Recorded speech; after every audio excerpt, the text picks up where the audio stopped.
Ladies and gentlemen, boys and girls, and of course, dogs and cats left at home with the internet turned on. Welcome to the channel. I'm Cap. This is my place. Today in studio, I have my good friend Mike, and we are going to talk about my shoot and the way it's evolved over the years. As always, we don't mention people's last names, agencies they work for, or where. Uh, but Mike is still a working CO, and let's all say hi to Mike. Hi, Mike. So, Mike, you were there at the jail for like almost 5 years. I think it was when I started. Right. So you got what, like 27 years on the job now? I'll officially have 25 this coming January. Okay. 25 completed. Completed years. Okay. So we are going to go through these 3x5 cards. And just like with the episode where I interviewed Jeff, Mike's answers are Mike's answers. We've been talking about my shoot as it progressed. Nothing he's going to say is going to hurt my feelings, such as they are. And so here we go. So let's see here. Did you have, well, first of all, how long have you been shooting? My first time I can remember getting any kind of firearms experience was when I was 8 years old. So, like 1978, 1979. Okay. Um, so do you have any prior formal marksmanship training or experience? Yes. Shall I expand? Yes. Excellent. Expound upon that. Yes. Right. So, I had joined the Coast Guard Reserve, and my first military style weapons training was at boot camp, Cape May, New Jersey. We were qualified on the M9, 9mm, the M16, not the A1, not the A2. We're talking like the Mattel stocks and the three-pronged flash hiders from Vietnam. Got all the leftover hand-me-downs. Was awesome. And then the 12 gauge pump. And I scored marksman on the pistol, expert on the rifle, and it was just a go, no go on the shotgun. So I did go. Okay. And from there, summer of 1994, I had a seasonal job with the Legacy U.S. Customs Service, Department of Treasury. I was working as an inspector at which was the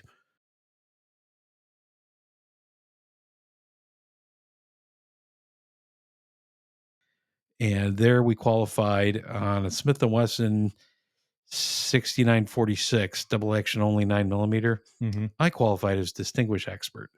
You're not supposed to shoot a perfect score, but I had to know whether or not I actually could. So I did shoot a perfect score.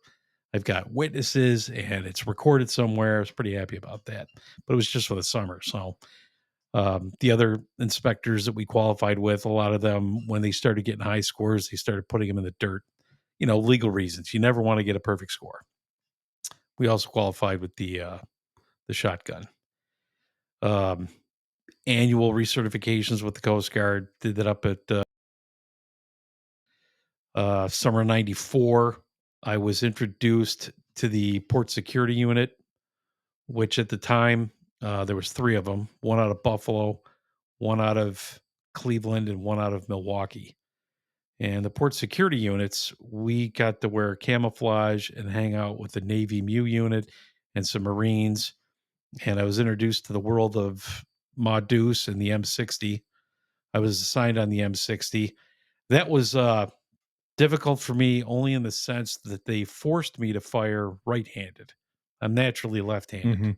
So having to fire, from the open bolt, belt fed, right-handed. So you don't get both brass and links right in your face. Right. That was really neat because I didn't at first I thought this is going to be a pain in the ass, but if anything, I think it makes you a better shooter. This whole strong side, weak side mentality, that that's for the fuds. You can have a strong side and offhand side. And what I was doing was strengthening my weaknesses. It does. And the M60, I don't care what anybody says, that is a very accurate weapon system. If you know what you're doing, if you have the proper instructions, if you have the mentality, you could do with that thing and anything you'd want to do. And I enjoyed it. I also had introductions to the M203, which that sucked only because we had limited practice rounds available. I think I got to fire it twice. They Yeah, that's what we got in Army basic training. they literally had a cutout of the side of a barn. I mean, it was Hmm. painted red with windows and all that other type of stuff, and I literally could not hit the broadside of a barn. I sucked at it. Whatever, no big deal. Let's see here. Um, Oh, I got more if you want. you've got more. Yeah, Okay, 1998. I go worked for an ahead. armored car company. They sent me to the Smith and Wesson Academy in Massachusetts.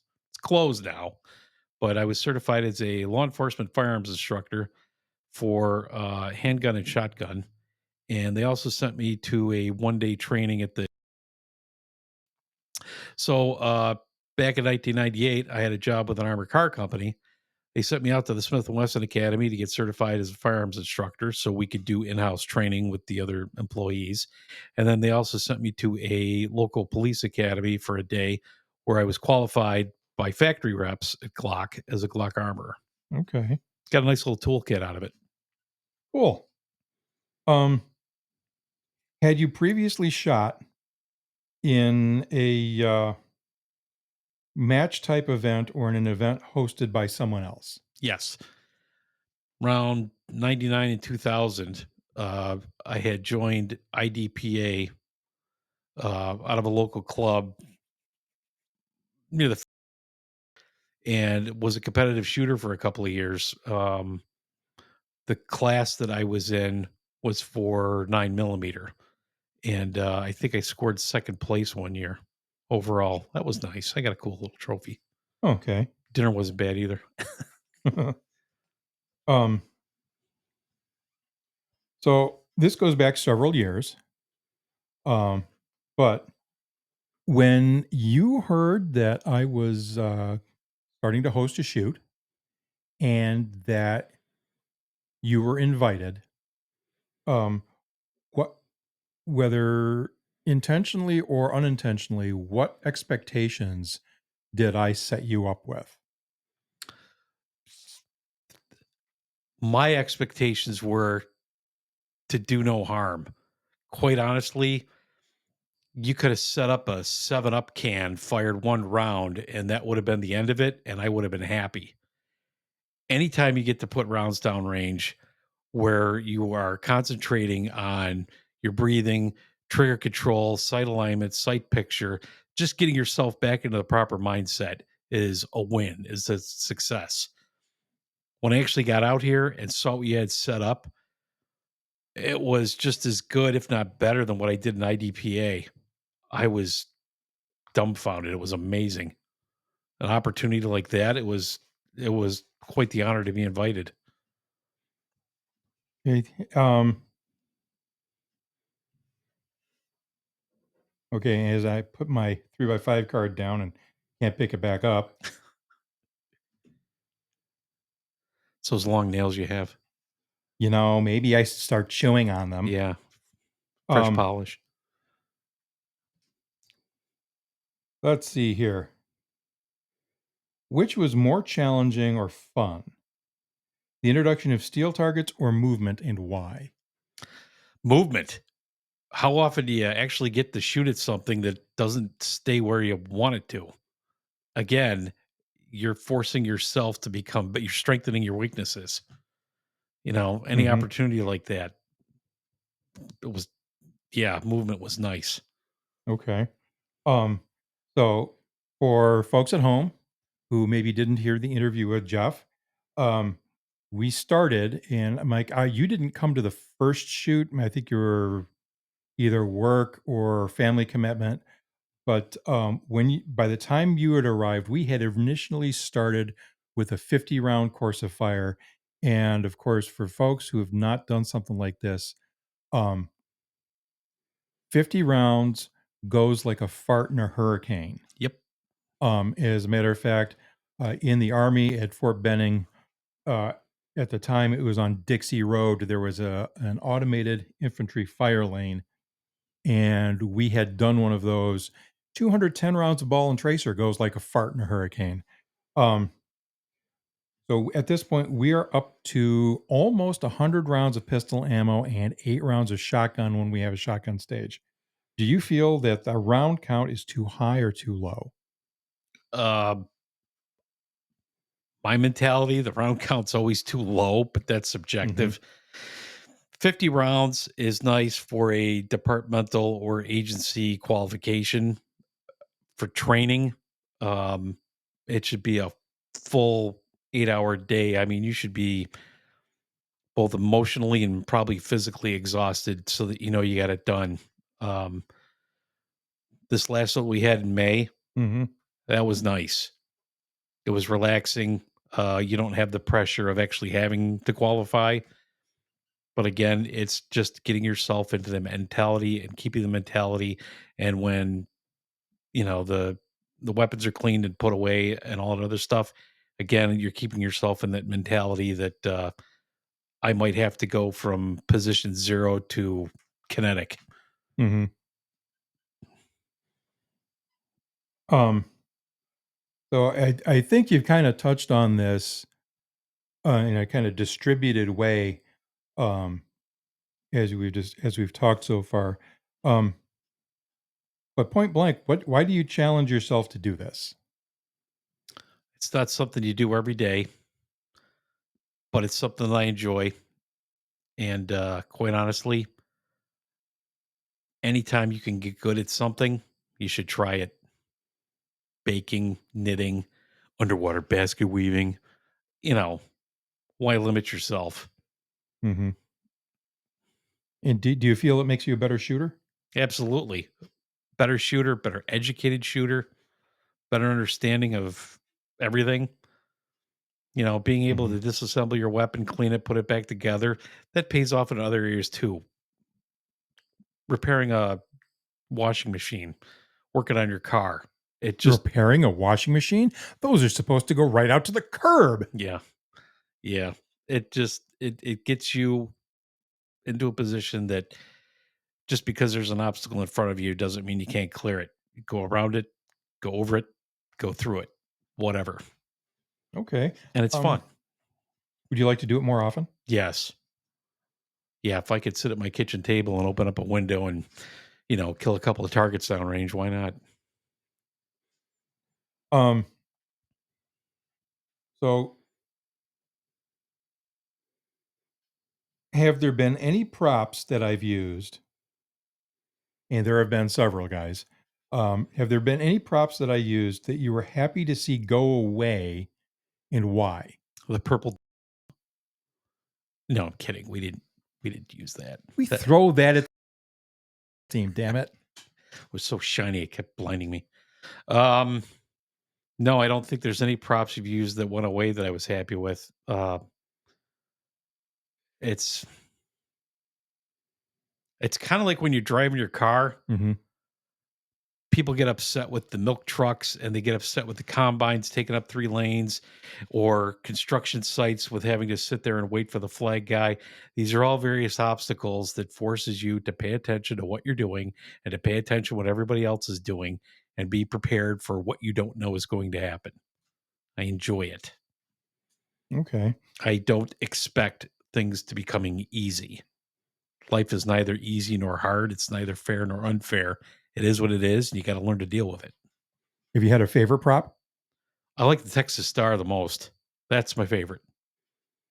That is the target that makes competitors cry. Oh yeah. It gets me, it's like an anger that I enjoy. I will defeat you, you know. Okay. So,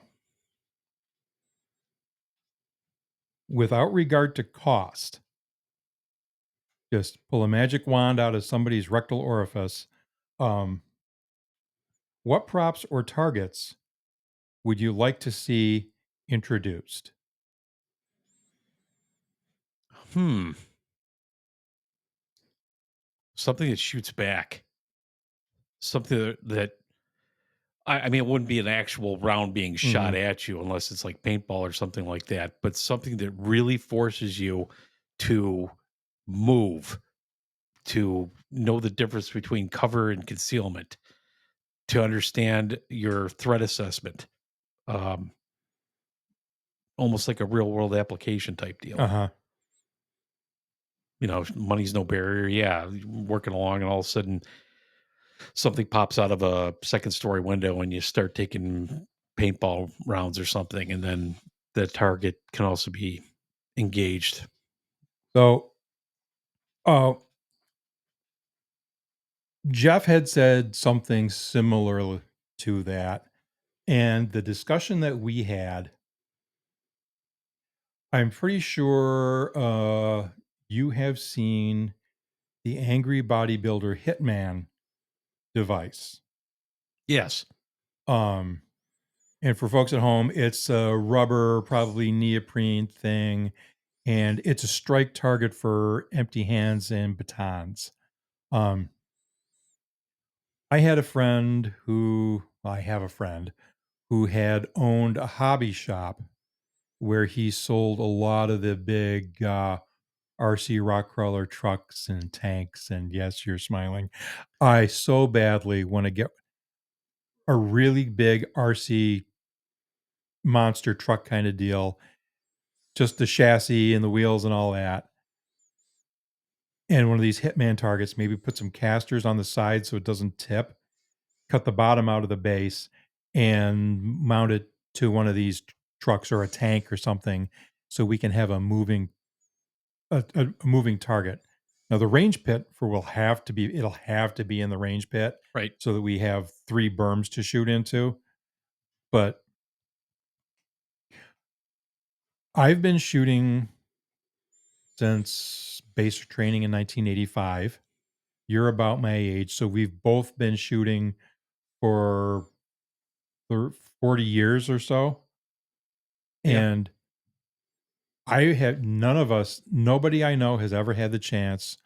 Well, no, that's not true. We do know one guy who's back in town from someplace else who may have shot moving targets, but he would be the only one. I've never had a moving target to shoot at because that is so important. I did simulate being assaulted. Right. And who cares if it shoots anything? That is the one thing, having a target run at you, whether it's on a track or on a big RC truck, is the one thing that I think would just absolutely unnerve most marksmen, Right. whether they're just competitors or they're folks who want to shoot for, self protection. Right. The closest I ever really got to a moving target, we were probably the ones moving. Uh, Coast Guard training out in Ohio on Lake Erie. Hmm. They would have the yellow painted 50-gallon plastic drums anchored in Okay. various places. So we're on a 22-foot Boston Whaler, and we had both the M60, which was me, and the M2 up on the bow, and we were probably clutch ahead speed, maybe about 5 knots. Hmm. And so you're dealing with pitching and rolling and yawing and trying to nail this target, which is also bobbing up and down in the water. And the only thing that Okay. was clear was the yellow paint. And then you're putting down stitches, and maybe you hit the thing, maybe you didn't. And it was, again, you're having so many different points of motion that, yeah, And it gets hard to it gets figure out where the frustrating. hell your sights are even. Yeah, it gets frustrating. And, you're like, ah, hell with it. I'm just going to hold on to the trigger. Well, spraying and praying didn't help anybody. And you've only got so much ammo in the boat. Exactly. Okay, folks, we have been talking now for 19 and a half minutes. We are going to take a break and we are going to come back from our non sponsored break because not enough of you have chosen to subscribe and share the videos. So we will be right back.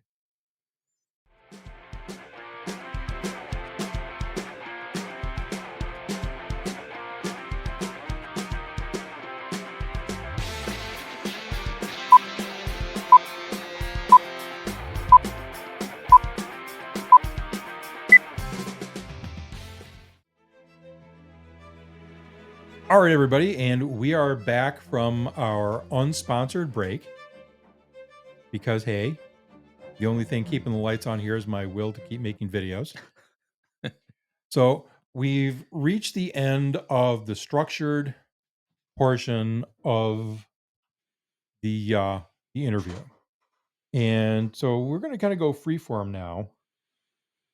And Can I put my pants back on? we just we put the garden hose away first, All right, all okay?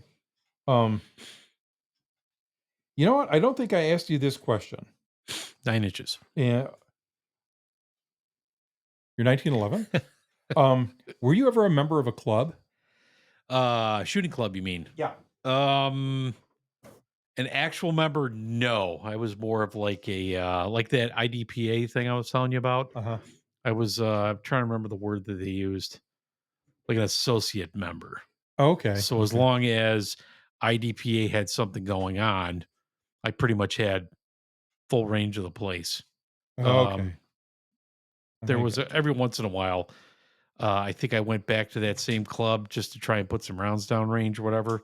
And you kind of had to scan the parking lot to see if you recognize any of the cars. And it's like, oh, hey, John's here. Okay. Can I help you, sir? Yeah, I'm associated John. Come on in. Okay. Yeah, So, I'm cheap. yeah, who isn't? So we've talked about various kinds of targets and training stuff. Is there any kind of stuff that you do to kind of prepare yourself before you go shooting? Because one of the things that I harp on is that any kind of marksmanship pursuit favors preparation. Mhm. Is there anything that you kind of do ahead of time to get your guns or yourself ready?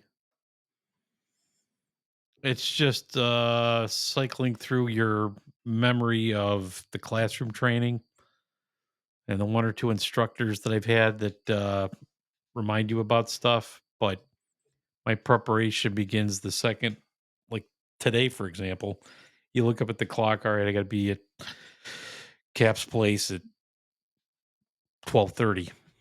Um, go downstairs in the gun safe, get a hold of the weapon I plan on using, and the second I put my hands on it, I am grabbing the weapon to defend myself. You know, Mhm.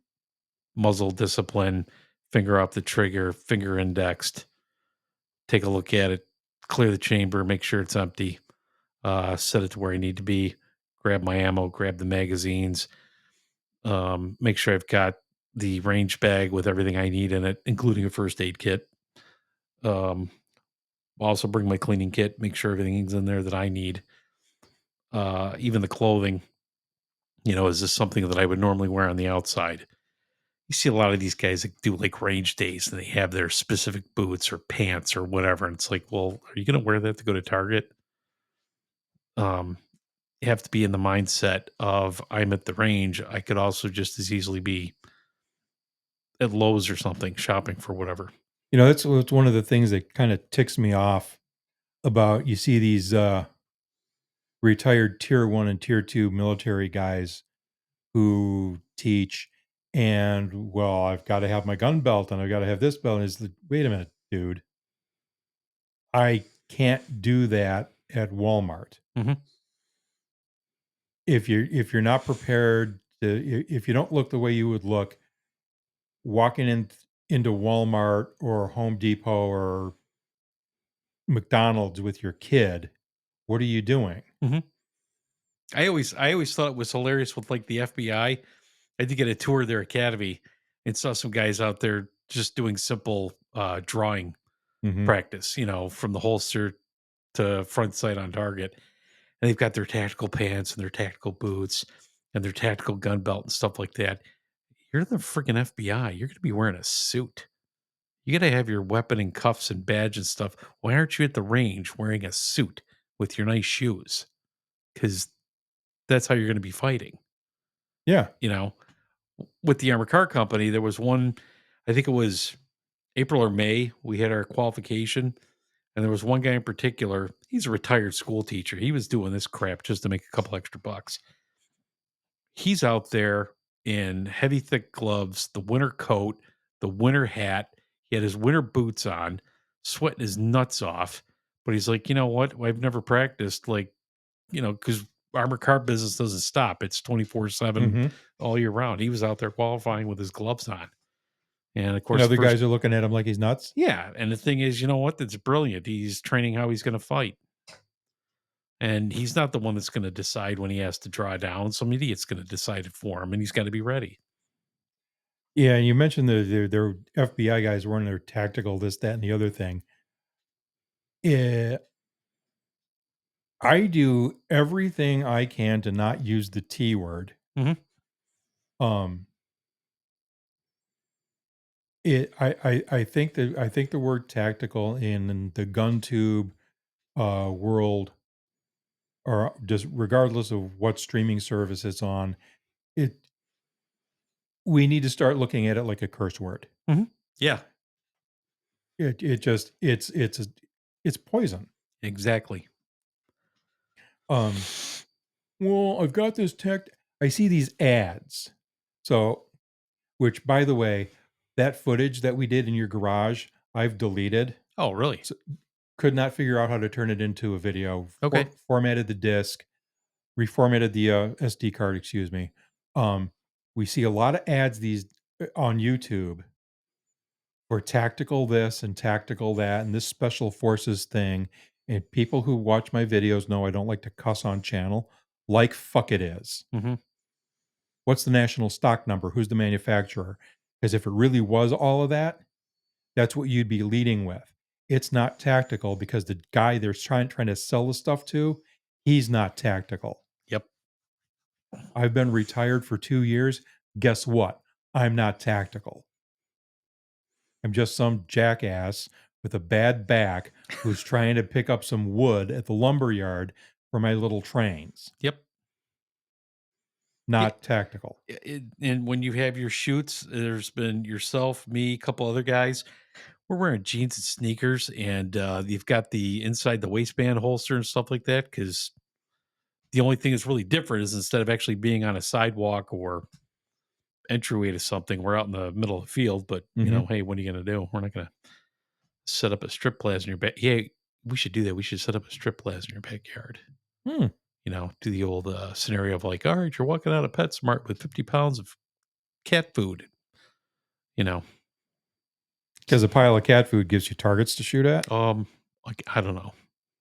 It's like suddenly you're being accosted by, you know, Somebody with skittle-colored hair? yeah, full contact Girl Scouts trying to sell you their cookies for $20 a box, and you get 3 cookies. Oh my god!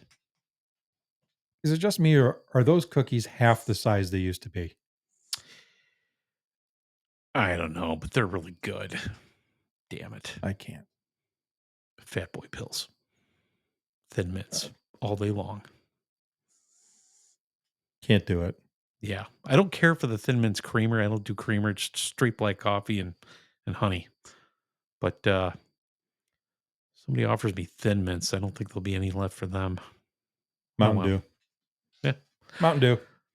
Mountain Dew. Oh, I saw this the other day. Change the subject. Mountain Dew cheesecake with a Mountain Dew Jello topping with, the graham cracker crust. I can't picture. I can feel my teeth rotting just thinking about it. Delicious. Oh, my teeth itch. Hmm. Hmm. Hmm. Oh god. So yeah, most people wear shorts in the summertime and jeans the rest of the year, and you go to the range. That's probably what you should be wearing. That customs job I had for the summer when I Uh-huh. went to train, everybody else is showing up in whatever. I'm wearing the uniform. Like, you're not supposed to wear the uniform for this. Well, when I'm on the job, I'm going to be wearing the damn uniform. The hell? Well, when I was still working and we would do our annual defensive tactics. Hmm. Everybody's in sweatpants and well, but I'm comfortable and I can move. Well, but you're not going to be wearing this kind of thing when you're breaking up a fight. Hmm. But Cap, why are you kicking my puppy? Yeah, yeah. Train They have us do that cell search, and I'm like, eh, kudos for trying to make the cell the proper size with all the crap in the way that doesn't really move. Mhm. But yeah, you're not going to be wearing sweatpants and sneakers. You're going No. to have your friggin' uniform with that friggin' duty belt and that radio flopping all over the place, sweating your butt off. Yeah. What kind of, how many rounds did you guys shoot in the Coast Guard for shotgun? Oh, let's see here. I think each of us went through 10 or 20 rounds, not even a Yeah, full box. full box. Yeah, not even a full box per person. And anything else was just to get you used to cycling and Like 870s? yeah, they were 870 pump action standard. What was it, a 4 or 5 round magazine? Uh-huh. That what they focused on was like your second, third, and fourth round, and then if you're empty, being able to grab another round or something that you may have had in your pocket and popping it in the chamber and sliding it forward, and Okay. you know, understanding that just because you're out of rounds in the mag doesn't mean that you're out of rounds. Period. Period. But it was always buckshot. I don't think we ever used anything else. Okay. NATO stuff. You have a favorite failure drill? I like the one where you have to do a transition Mhm. from rifle or shotgun to pistol, and it's being able to use that long gun as somewhat of a shield. So we would do one where you fired off your last round out of the shotgun, you cycle, click, nothing happens. You basically take your offhand and drop the weapon down, but you keep the stock like centered on your sternum, Okay. and then transition to your handgun and put rounds down for whatever. And then at some point, if you're able to find cover, reholster the handgun, see if you can load up your shotgun and get back to work. Alright. In a situation like that, I always prefer a shotgun over a handgun. Handguns have been designed basically to give you time to escape. Uh, I hate watching cop shows. The only cop show I think that has any reality to it is probably Reno 911. You know, you see these guys on TV and, oh, we're going to go after this known terrorist, and all these terrorists have AK-47s, and here comes the SWAT team, and everybody's got their little Glock 19. What the hell's a shotgun? Well, and Come on. here's the thing, it kinda just shows how little entertainment industry people really understand about firearms. I have all the times that I've been on post in a hospital emergency department, I've seen a lot of gunshot wounds roll in. Hmm. Only one person that rolled in with a handgun gunshot wound was ever pronounced in front of me. Wow. Because handguns, the deal is that the vast majority of people shot with handguns don't die, they fully recover. The reason that guy died, he stuck his nose into some business between two street gangs because I'm going to be the hero and I'm going to mediate. Well, they paused their business to make him their business. And after they made him into Swiss cheese, they threw his ass in an abandoned house and they set him and the house on fire. Damn.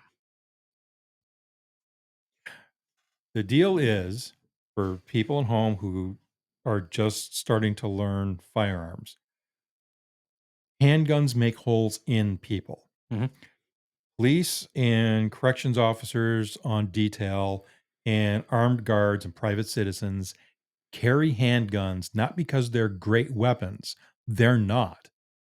They're more easy to transport and they're more unobtrusive than long guns. Um, if you talk to experienced street cops and police detectives from major metropolitan cities, they will tell you that, hey, folks with handgun wounds from handguns, even multiple, they they're almost always able to interview those people. Um, Folks who are shot with rifles, rifles make holes in people. Rifle bullets are lighter than handgun bullets, but they've got 3 to 5 times as much gunpowder behind them. That's a lot of energy. Uh, People who are shot with rifles, the bullet usually goes through, even if it expands, and folks shot with rifles frequently die. But you also frequently get to interview them. Mhm. Um,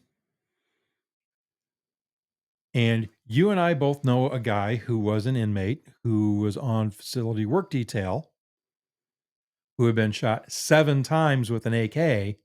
He was pooping in a bag, but he was alive.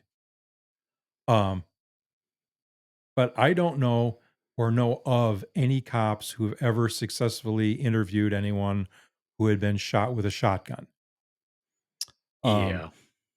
if you listen to Clint Smith's lecture about that, Yep. um, shotguns tear great big hunks off of people and throw that stuff against the wall. Um, they usually expire on site before the ambulance gets there. Mhm. Um, and that goes back to why you pattern your shotgun, which we did in a video. And yeah, handguns are to get yourself out of a jam or get yourself to your shotgun or your rifle. Yep. So, guys, I think we have about run out of steam here on this conversation. Thanks, everyone, for tuning in and giving us your time. Remember, like as we said, that marksmanship activities all favor preparation. And the Second Amendment is for all of us, even if you're a weirdo with skittle colored hair. Mhm. Don't forget to like, share, and subscribe. And see ya. Bye-bye.